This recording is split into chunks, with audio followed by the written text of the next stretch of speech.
샬롬, 잘 주무셨습니까? 평강의 하나님이 오늘도 우리와 함께 하십니다. 오늘도 건강하게 행복하게 승리하실 줄 믿습니다. 예수님의 흔적 52일째 예배입니다. 다 같이 사도신경으로 신앙 고백 드리시겠습니다.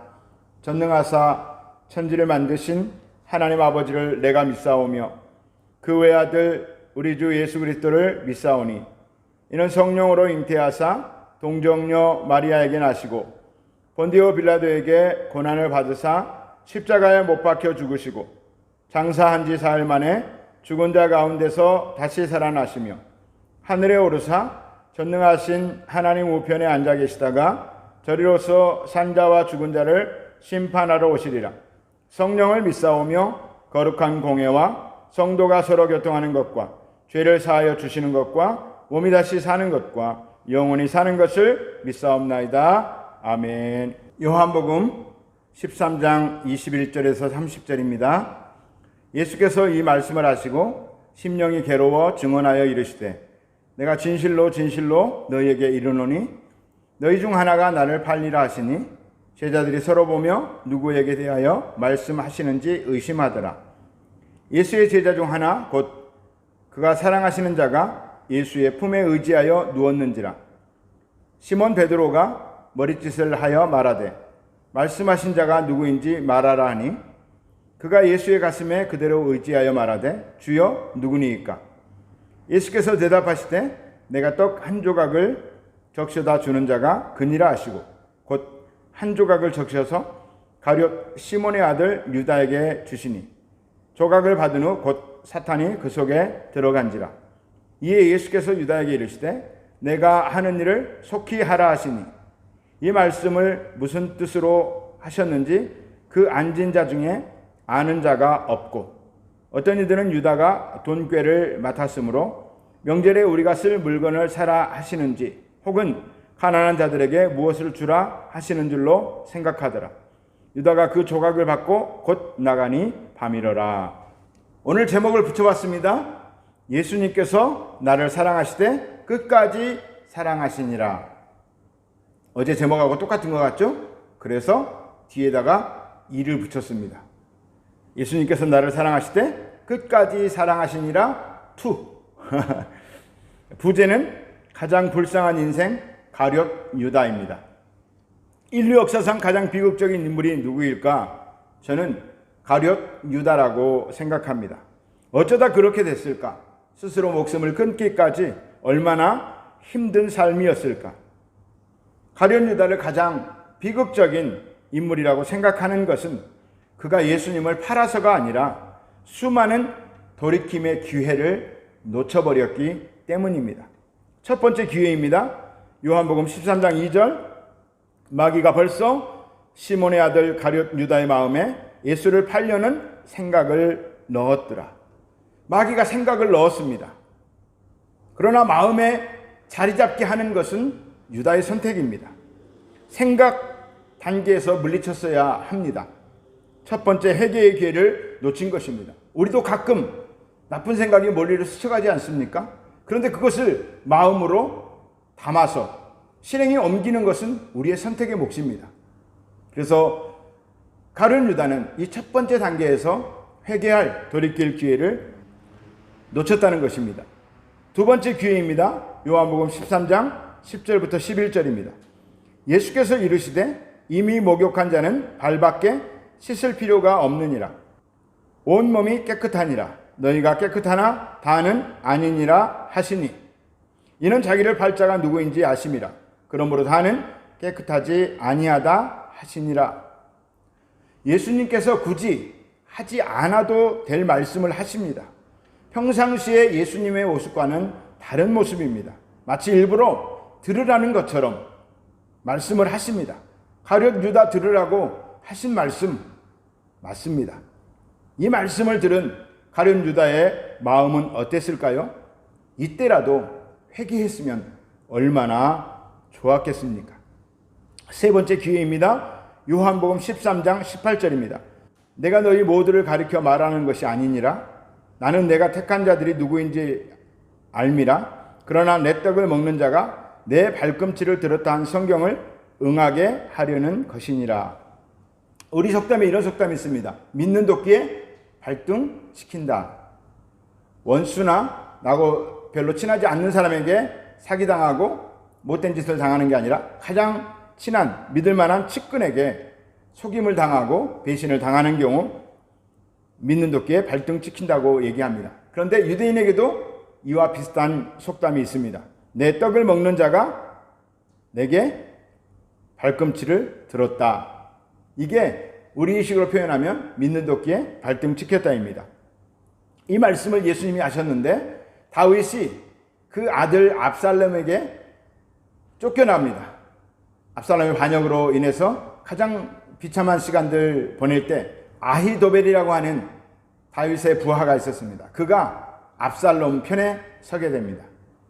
그래서 다윗에게 믿는 도끼에 발등을 찍는 그런 일을 하는 것이죠. 이대식으로 표현하면 내 떡을 먹는 자가 내게 발꿈치를 들었다입니다. 그 다윗의 시편을 인용하셔서 예수님께서 가룟 유다의 배신을 말씀하신 것입니다. 가룟 유다는 이 말의 뜻이 무엇인지 알았을 것입니다. 회개할 기회 세 번째를 놓치고 말았습니다. 네 번째 기회입니다. 요한복음 13장 21절 예수께서 이 말씀을 하시고 심령이 괴로워 증언하여 이르시되 내가 진실로 진실로 너희에게 이르노니 너희 중 하나가 나를 팔리라 하시니 거듭해서 말씀하십니다. 마음에 굉장한 괴로움을 느끼시면서 말씀하십니다. 여러 가지 복합적인 마음으로 마음이 아프시겠지만 아직도 회개하지 않는 가룟 유다 때문에 더 마음이 아프실 것입니다. 다섯 번째 기회입니다. 요한복음 13장 26절, 27절, 30절입니다. 예수께서 대답하시되 내가 떡 한 조각을 적셔다 주는 자가 그니라 하시고 곧 한 조각을 적셔서 가룟 시몬의 아들 유다에게 주시니 조각을 받은 후 곧 사탄이 그 속에 들어간지라. 이에 예수께서 유다에게 이르시되 내가 하는 일을 속히 하라 하시니 유다가 그 조각을 받고 곧 나가니 밤이러라. 이제 직접적으로 가룟 유다를 배신자로 지목하십니다. 떡 한 조각을 포도주에 적셔서 주니 냉큼 받습니다. 받지 말았어야죠. 예수님께서 설마 받으라고 주신 것이겠습니까? 화를 내면서 펄쩍 뛰면서 거절을 했어야죠. 예수님, 지금 뭐 하시는 겁니까? 지금껏 저를 배신자로 염두에 두고 말씀하시는 것이었습니까? 섭섭합니다. 사람 잘못 보셨습니다. 저 그런 사람 아닙니다. 라고 했으면 얼마나 좋았겠습니까? 그런데 예수님의 그 마음도 모르고 냉큼 받습니다. 그리고 떡을 받자마자 어떻게 됐습니까? 사탄이 그 속에 들어간지라. 이제 점점 상황은 돌이킬 수 없는 상황으로 갑니다. 그러나 이때도 돌이킬 수가 있습니다. 그런데 그렇게 하지 않았습니다. 그리고 예수님 말씀하십니다. 내가 하는 일을 속히 하라. 유다가 그 조각을 받고 곧 나가니 밤이러라. 이제 모든 것이 끝나버렸습니다. 밤이 되었습니다. 마치 가룟 유다의 인생의 끝, 밤이 된 것을 암시하는 것 같습니다. 여러분, 이 정도 되면 절망적인 상황 같습니다. 사탄에게 완전히 잡혀버렸으니까요. 그런데 지금도 늦지 않았습니다. 왜요? 지금 가룟 유다 앞에 예수님이 계시기 때문입니다. 말 한마디로 사탄과 귀신을 쫓아내시는 전능하신 예수님이 계시기 때문입니다. 문제는 사탄이 문제가 아닙니다. 예수님께 자기의 마음을 회개하고 자기의 마음을 드렸으면 모든 일은 한꺼번에 순간에 해결되는 것입니다. 예수님 도와주세요. 예수님 용서해 주세요. 예수님 제가 잘못했어요. 무릎 꿇고 빌었다면 예수님은 아마도 제 소설입니다. 베드로보다 더 가룟 유다를 귀하게 쓰셨을지도 모르겠습니다. 참 안타까운 일입니다. 그리고 또 한 번의 마지막 회개의 기회가 있습니다. 마태복음 27장 3절부터 5절까지입니다. 그때 예수를 판 유다가 그의 정죄됨을 보고 스스로 뉘우쳐 그 은 30을 대제사장들과 장로들에게 도로 갖다 주며 이르되 내가 무죄한 피를 팔고 죄를 범하였다 하니 그들이 이르되 그것이 우리에게 무슨 상관이냐 내가 당하라 하거늘 유다가 은을 성소에 던져놓고 물러가서 스스로 목매어 죽으니라. 가룟 유다가 자신의 잘못을 뉘우쳤습니다. 그런데 회개에 이르지 못했습니다. 죄책감에 스스로 인생을 마감하고 맙니다. 인류 역사상 가장 비극적인 인물은 이렇게 세상에서 사라지고 맙니다. 뉘우쳤으면 회개해야죠. 돌이켜서 예수님께 나아가서 용서를 구하고 예수님 편에 서야죠. 그때라도 가서 예수님께 잘못했다고 용서를 구하고 그 시퍼런 로마의 총독 앞에서 그 유대인들 앞에서 내가 예수님을 팔았는데 내가 잘못 생각했다. 이분은 메시아가 맞다. 이분은 하나님의 아들이 맞다. 이분은 우리를 구원하실 분이다. 외쳤으면 똑같은 죽음이라도 얼마나 스데반처럼 베드로의 순교처럼 바울의 순교처럼 영광스러운 죽음이었겠습니까? 뉘우침과 회개는 완전히 다른 것입니다. 우리가 무슨 잘못을 할 때 뉘우치고 반성합니다. 그러나 회개하는 것은 다른 것입니다. 온전히 돌이켜 주님을 따르는 은혜가 우리 가운데 항상 있어야 할 줄 믿습니다.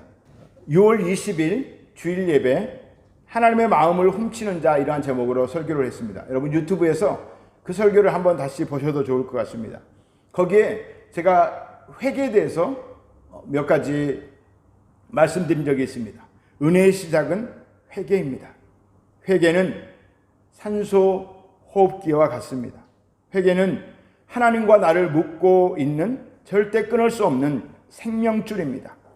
사탄도 끊지 못하고 무엇이라도 끊지 못하는 초강력 사랑의 줄입니다. 회개의 줄을 잡으시기 바랍니다. 그러면 삽니다. 회개는 희망의 시작입니다. 회개하면 살 길이 열립니다. 회개하는 자는 하나님의 마음을 훔칠 수가 있습니다. 회개는 가장 완벽한 찬양이기 때문입니다. 제가 이렇게 말씀을 드렸었습니다. 예수님께서 가룟 유다를 사랑하시되 끝까지 사랑하십니다. 예수님께서 나를 사랑하시되 끝까지 사랑하십니다. 끝까지 사랑하시는 예수님의 사랑을 나의 것으로 만드는 가장 좋은 길 회개입니다. 날마다 회개로 주님 앞에 바로 서는 우리 모두가 되기를 간절히 소망합니다. 오늘의 묵상입니다. 나에게서 가룟 유다의 모습은 없습니까? 아니 목사님 너무하세요. 가룟 유다하고 비교하다니요. 그런 뜻이 아니라요. 회개의 때를 놓치지 말자는 것입니다. 용서받아야 한다면 빨리 사람에게 용서받고 하나님께 용서받고 또 용서해야 할 사람 빨리 용서하고 그렇게 하나님의 말씀에 합당한 은혜로운 삶이 되기를 간절히 소망합니다. 이제 우리 다 같이 기도하겠습니다. 기도하실 때 하나님 내 마음에 회개의 영을 부어 주옵소서. 온전히 주님 앞에 돌아서서 주님만 따를 수 있는 다시 한번 새롭게 하는 그런 은혜가 있게 하여 주옵소서. 우리 교회와 성도들을 축복하여 주시고 믿음의 사람들이 오게 하여 주시고 그들을 통해서 교회가 많은 사역을 감당하게 하시고 또 믿지 않은 영혼들이 와서 구원받는 놀라운 역사가 있게 하시고 오직 복음만이 선포되게 하시며 하나님의 영광만이 나타나게 하여 주옵소서. 우리 주여 삼창하고 기도하겠습니다. 주여 주여 주여.